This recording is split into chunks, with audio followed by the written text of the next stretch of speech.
I like conference championship week. I think it's a little underrated, especially since we host 5 conferences here in Las Vegas. They're extremely fun to go to, and then you get that crowd in here as well that comes in and watch those tournaments. So it's pretty fun. But then nothing beats that Thursday, Friday environment, open weekend of the tournament. It's electric. Patrick, I've got to ask you, because last week you weren't on Kentucky, and I was thinking, oh, man, I think Kentucky's good. And then they go out and they lose a close one. I want to say, was it LSU they lose to? How do you rate Kentucky with Alabama coming up? I know it's going to be a fast-paced game, but I don't know where to stand on Kentucky anymore. Kentucky's a little bit of a weird team. They've been hot this year and they've been cold. Calipari's still trying to figure out their lineup right there.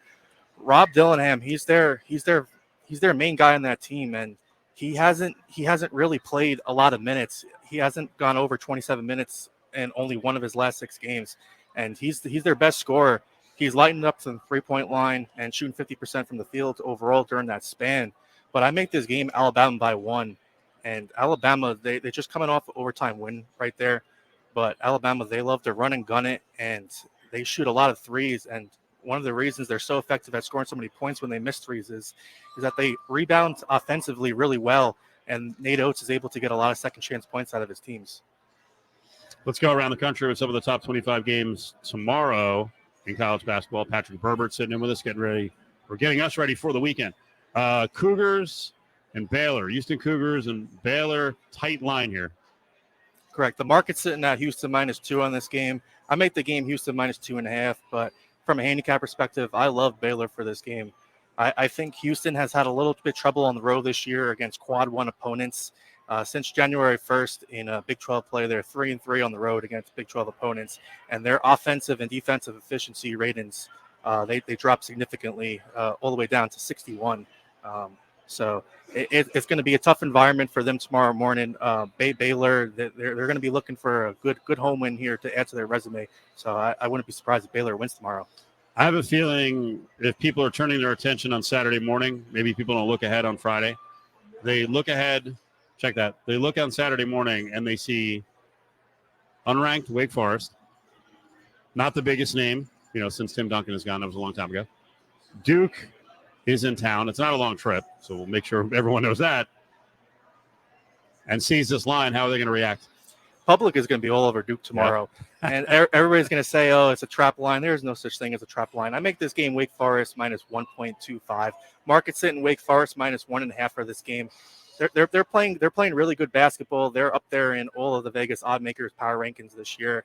And as far as bracketology goes, they took a lot of heat this week with Joe Lenard keeping them out of the field of 68 here. So this would be a statement win for them to have against a premier Duke program. Where do you have Wake power rated in general? Do you have a number in front of you? I do. I have Wake Forest at a 33.75. Okay, so what does that mean? I've got them 19th overall in my power ratings. Oh, really? Correct. There was as these discussions happen on social media, there was a very spirited discussion about how good and deep the Mountain West is, and there were some Wake Forest fans who were saying we would come in there and win the conference easily. Shut up. How would they do? I mean, obviously, it's hard. They're not in this region, so if they had to travel, forget it. They're dead in the water. But how do you think they would do in this conference? And I wonder, in terms of style of play, like this would have never been a discussion years ago. Style of play in the Mountain West is much different than a lot of other conferences in the country. It is freaking rough and tumble and physical, and the teams are old. The Mountain West is definitely it's a gritty, tough conference to play in. The home courts there are electric. You go down to the Pit, New Mexico, it's awesome. Utah State had a big win at home the other night against San Diego State. The environments there are so fun to watch. And up there in my power ratings, I have up there with Wake Forest, New Mexico, San Diego State, and then right below them you have Colorado State, you have UNLV, you have Nevada. So a lot of these teams, Wake Forest would have had a lot of trouble going on the road and beating these teams as well. So now here's the retort from the Wake fans. You guys don't win in the tournament. And I think it's a legit deal, and I know every year is different, but I believe the style of play in the Mountain West has gotten so grinded out that the officials who call the games have adjusted to it so they don't call all the fouls. I think part of the problem is when the outside of San Diego State's run last year, when a lot of these squads go into the NCAAs, like Colorado State a couple of years ago with Roddy and Stevens on the team, Boise, their style of basketball doesn't go over as well with the officials, and sometimes the rough and tumble play doesn't work, and then all of a sudden you got to score.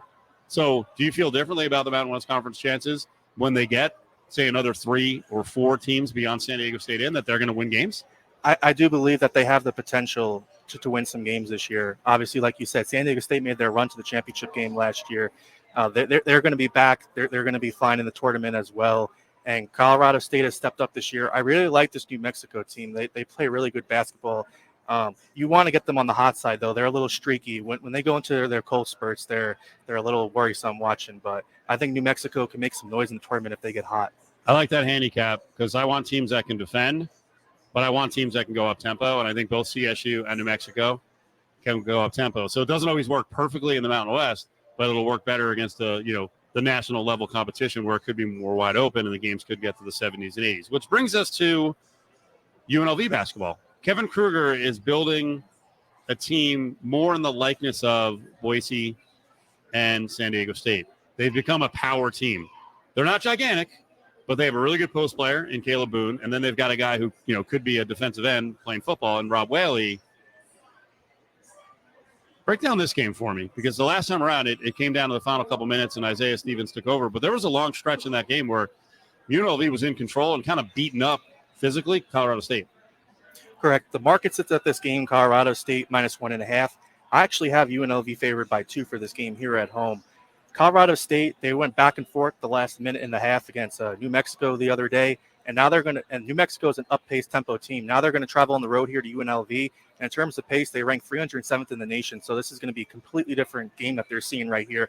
And I think if UNLV slows it down enough and makes this the game that they want it to be, they can control this game and come out with a win here. I mean, obviously, Colorado State, Isaiah Stevens, he's as good as any point guard in the Mountain West. But Deaton Thomas for UNLV, he's played exceptional ball this year. He's really came to UNLV and shown that he can lead this team. And then you've got the Boone people on their team that they're playing really good ball and add a dynamic to their team as well. I've got to ask about UConn Villanova. Villanova sitting at 12 and plus 12.5. Do you think that UConn is going to come out and try to make a statement after being dethroned by Creighton earlier in the week? Absolutely. By the way, Steve, congratulations on Creighton the other day. Yeah, their future on them. Well, I've explained that, and I want you to answer Damon's question. Yeah.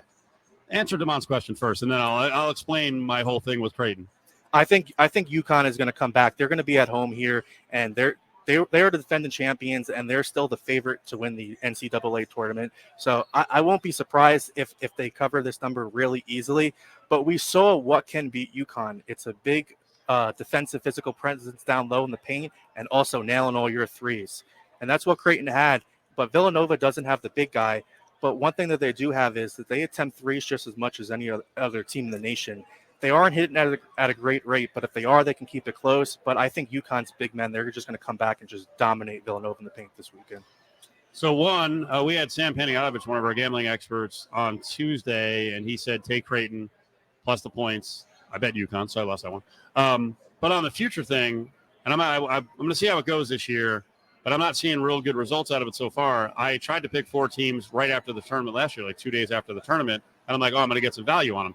All of them are basically about where they were or even a little bit lower. I didn't get the best of the numbers. So I have Creighton. I think what do you guys have them at? I know a couple days ago they were 35-1 to win the national title. I have them at 30. I think we're sitting at 25-1 on Creighton. Yeah, and I'm hoping, and maybe, if they have a big run in the Big East tournament, maybe that goes even lower.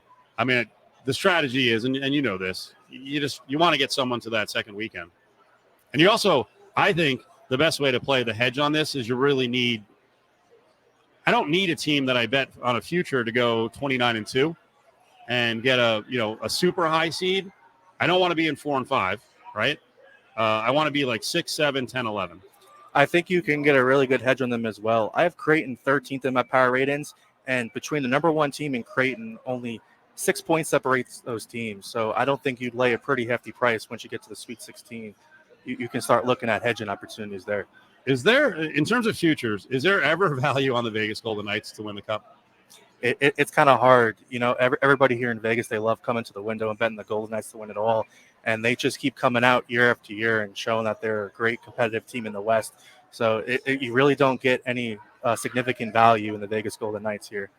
Do you have a team on your odds board that you think is good value right now for the Stanley Cup in terms of futures?